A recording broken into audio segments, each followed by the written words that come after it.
श्री शिवाय नमस्तुभ्यम, हर हर महादेव, जय महाकाल। कैसे हैं आप सभी लोग? देखिए, बहुत लोगों के कमेंट आए कि भैया जो हमारी राखी है, जो रक्षाबंधन 2024 पड़ रही है, ये 19 को है या 20 को है? क्योंकि सावन का जो आखिरी दिन है वो सोमवार के दिन है, उसी दिन पूर्णमासी भी है।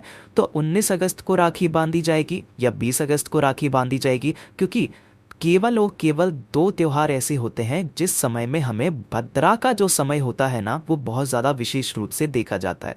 एक तो होली का और एक रक्षाबंधन का। और इस समय पर भद्रा का समय भी लग रहा है। तो किस समय पर भद्रा लग रही है, उसके पूंछ का समय, उसके मुख का समय, किस समय पर हमें राखी बांधनी है, किस समय पर नहीं राखी बांधनी है। पूज्य गुरुजी ने एक बार कथा में भी बताया था कि जब भी कोई बहन अपने भाई को रक्षा सूत्र बांधती है ना, तो उस समय पर उसे प्राण प्रतिष्ठित भी करना चाहिए। किस तरीके से राखी को प्राण प्रतिष्ठित करना है, किस मंत्र के साथ में करना है, सब चीज़ों के बारे में आज की इस वीडियो में बात करेंगे। और साथ ही साथ आपकी जितने भी कन्फ्यूज़न है वो इस वीडियो के अंत तक ख़त्म ज़रूर हो जाएंगे। तो पूरे वीडियो को अंत तक ज़रूर देखिएगा, आपकी सारी कन्फ्यूज़न तो दूर होगी, आपको कोई अन्य वीडियो देखने की ज़रूरत नहीं पड़ेगी।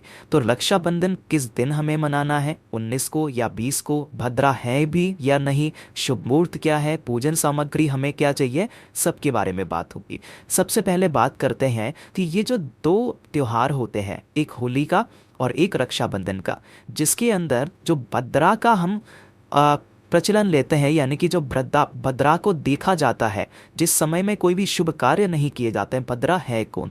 जो आप चित्र में देख पा रहे हो, यह है भद्रा। भद्रा बेसिकली है कौन? मैं आपको इसके बारे में एक छोटी सी जानकारी देना चाहूँगा कि जो भद्रा है वो सूर्य की पुत्री है ना, भगवान सूर्य की पुत्री है। और साथ ही साथ अगर वो सूर्य की पुत्री है तो कौन है? शनि भगवान की बहन भी है ना। और जैसे शनि भगवान एकदम ऐसे थोड़ी सी चीज़ में बहुत ज़्यादा गुस्से में आ जाते हैं, किसी को लग जाते हैं तो उसके पूरे बुरे दिन आने लग जाते हैं, उसी तरीके से भद्रा का भी है। ठीक है, जो भद्रा का समय होता है उस समय में कोई भी शुभ कार्य नहीं किया जाता है। अगर उस समय में आप कोई सा भी शुभ कार्य करते हैं तो वो आपको जीवन में कभी नहीं फलता, वो वाला कार्य आपका अशुभ होगा ही होगा। इतना बड़ा प्रभाव होता है भद्रा का। और भद्रा के चलते ही आप सभी को पता होगा, एक कहानी है जो रावण से संबंधित है। रावण से बड़ा पंडित, रावण से बड़ा ज्ञानी कोई जीवन में नहीं हुआ है। और इसी भद्रा समय के कारण ही रावण के पूरे वंश का सर्वनाश हो गया था। ऐसा कहा जाता है कि भद्रा का जो समय था, उसी समय में जो रावण की बहन थी, उन्होंने रावण को रक्षा सूत्र बांधा था। ठीक है, और वो भी शायद इस वजह से बांधा होगा क्योंकि काफ़ी सारे पुराण ये मानते हैं कि उनकी बहन को लगा मेरा जो भाई है वो महापराक्रमी है, उसे कोई नहीं हरा सकता, उसे कोई नहीं मार सकता, है ना। और इसी के चलते उन्होंने भद्रा के समय में उन्हें रक्षा सूत्र बांध दिया था, जिसके चलते उनके पूरे परिवार का सर्वनाश हो गया था। और आप सबको पता है कि रावण से बड़ा ज्ञानी, रावण से बड़ा कोई बुद्धिमान हो नहीं सकता। उस भद्रा के चलते भी उसे पता था कि मेरे पूरे कुल का वंश जो है पूरा खत्म होने वाला है। और तब तक लेकर के उसने अपने पूरे कुल को तार दिया, एक एक करके अपने बेटे को, अपने भाई को, सभी को। जो अपनी पूरी लंका थी उस पूरी लंका को तार दिया, जिनकी मृत्यु खुद नारायणी सेना के हाथों से हुई थी। ठीक है, तो ये तो छोटी छोटी सी जानकारी थी जो मेरे को आपको पहले से ही बता देना चाहिए था। साथ ही साथ एक ये भी था कि रावण को पहले से पता था कि मेरी मृत्यु निश्चित है ना। उनको ये भी बात पता था कि जो श्री राम के रूप में है वो भगवान नारायण है। अगर इनके हाथों से मृत्यु मिलती है तो मुझे मोक्ष की प्राप्ति होगी, मुझे वैकुंठ मिलेगा। जब पुल बन रहा था तो पुल बनने के बाद जब शिवलिंग बनाया गया, पार्थिव शिवलिंग बनाया गया, उसका पूजन किया गया। और उसके बाद में जब शिवलिंग बना करके पूजन करने के बाद में उस पुल पर पार करके लंका तक पहुंचना था। ऐसा कहा जाता है कि रावण को ये भी पता था। और रावण उस समय पर जब भगवान श्री राम पार्थिव शिवलिंग बनाकर उसका पूजन कर रहे थे लंका जाने के लिए, उस समय पर रावण भी वहाँ पर मौजूद था। तो ये छोटी छोटी सी जानकारी थी, मुझे अच्छा लगा आपसे बातचीत करके आपको बताना, तो आपको बताया।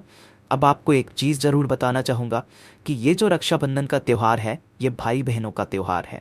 बहन ये चाहती है उसके भाई का घर फले फूले, बहुत तरक्की पे जाए, उसकी लंबी आयु हो, और इसी कामना को लेकर के वो रक्षा सूत्र बांधती है। लेकिन हम सब चीज़ों के एक नियम होते हैं, है ना, उसी नियम से हमें करना है। तो धीरे धीरे करके सबके बारे में बात करते हैं। चलिए सबसे पहले बात करते हैं कि जो रक्षाबंधन होता है मनाया किस दिन जाता है ना। तो ये मनाया जाता है श्रावण मास की पूर्णिमा के दिन। तो श्रावणी पूर्णिमा होती है उस दिन मनाया जाता है। और 19 अगस्त के पंचांग को अगर खोल करके देखा जाए तो पूर्णिमा की जो तिथि है वो 19 अगस्त को सुबह 3:05 से स्टार्ट हो रही है 19 अगस्त को ही, और ख़त्म भी कब हो रही है, रात्रि के 11:55 पर।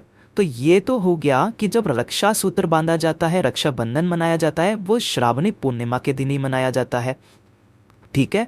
और श्रावणी पूर्णिमा 19 को ही चालू हो रही है, 19 को ही खत्म हो रही है, यानी कि रक्षाबंधन तो आपको 19 को ही मनाना है। तो 20 का तो ऐसे ही पॉसिबल नहीं है। पहला काम तो यह हो गया, यानी कि रक्षाबंधन जो होगा वो 19 तारीख का ही होगा। दूसरी चीज, भद्रा का समय क्या होगा, रक्षाबंधन का समय क्या होगा, वो विशेष समय के बारे में बात कर लेते हैं। तो देखिए भद्रा काल जो लग रहा है, पूर्णिमा तिथि के प्रारंभ के साथ ही भद्रा की शुरुआत हो रही है, और भद्रा काल की जो समाप्ति हो रही है 19 अगस्त 2024 को, वो दोपहर में 1:30 पर, लगभग 1:24 पर हो रही है ना, 19 तारीख को ही। सुबह जैसे ही पूर्णिमा की तिथि लग रही है वैसे ही भद्रा काल भी लग रहा है ना। तो आपको 1:30 बजे से पहले पहले तो 19 तारीख को, मतलब दिन का डेढ़ है ना, दिन के 1:30 बजे से पहले पहले तो आपको रक्षा सूत्र बांधना ही नहीं है, इस चीज का ध्यान रखना।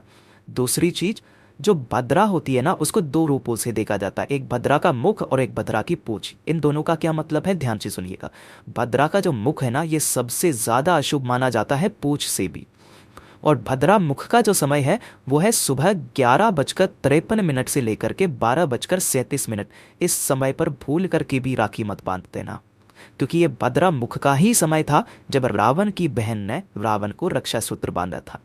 हाँ, अगर कोई इमरजेंसी है, कोई डॉक्टर है, कोई इंजीनियर है, कहीं बहुत जल्दी में निकलना है, बहुत ज़्यादा, मतलब इतना ज़्यादा इमरजेंसी है कि वो रुक ही नहीं सकता, उस केस में आप भद्रा की जो पूछ है 19 अगस्त को, यानी कि सुबह 9:51 से 10:53 के बीच में रक्षा सूत्र बांध सकते हैं, लेकिन कोशिश करना इसे भी अवॉइड करें, ठीक है। तो रक्षाबंधन का जो शुभ समय है वो ध्यान से सुनिएगा।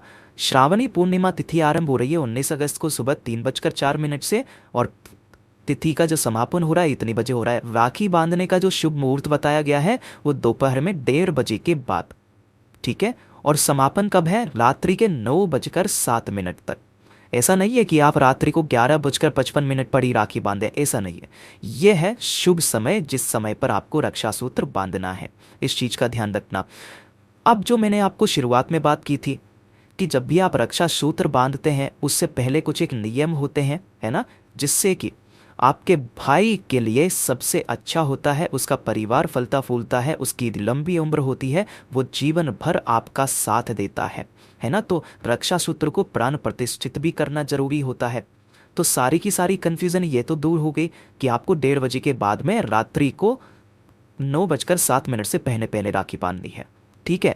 अब बात करते हैं कि जब भी रक्षा सूत्र बांधते हैं तो बहनें अपने भाइयों के घर पे आती है, किसी कारणवश नहीं आ पाती है तो भाई उनके घर पर जाते हैं, ठीक है। तो जब जितने भी भाई हैं, जितनी राखियां आपको बांधनी है, उन सभी राखियों को अपने घर के मंदिर में आपको रख देना है ना।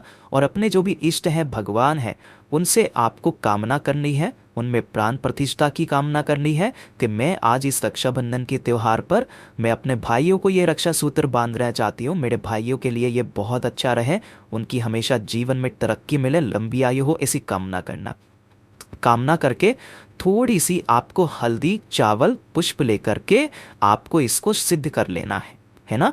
जब भी आप इसे सिद्ध करें, ओम सिद्धे नमः, है ना, मैं यहां लिख देता हूं, ओम सिद्धे नमः, इस मंत्र का स्मरण करके इन्हें सिद्ध कर लेना, प्राण प्रतिष्ठित कर लेना, इस चीज का ध्यान रखना, ठीक है। तो ये तो बात हो गई कि आपको करना कैसे है। सुबह सुबह जब भी आप उठेंगे, है ना, तो उठ करके आपको अपने नहाने की बाल्टी में थोड़ा सा गंगा जल मिला करके स्नान करना है, अपने घर के मंदिर को सफाई करना है, और सबसे महत्वपूर्ण चीज पूज्य गुरुजी ने बताई, 3 रंग के कपड़े, कौन कौन सा, एक काला, एक भूरा है ना, और एक कौन सा, नीला।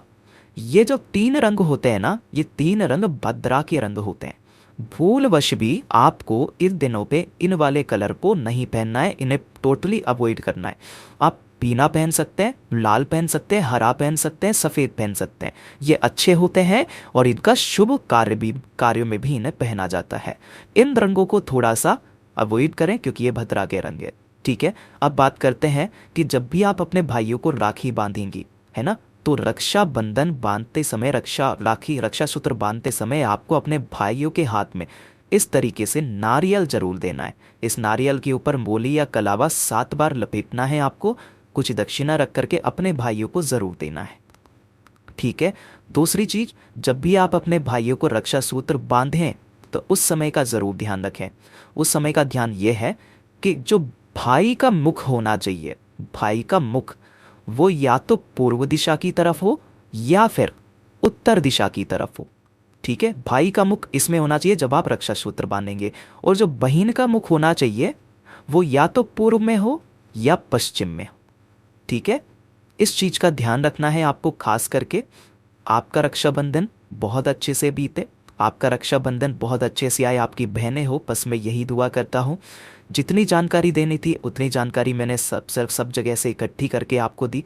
वीडियो पसंद आया हो लाइक जरूर करना, चैनल को सब्सक्राइब जरूर कीजिएगा। मैं आपसे मिलता हूँ अगले वीडियो में, तब तक के लिए ओम नमः शिवाय, जय महाकाल।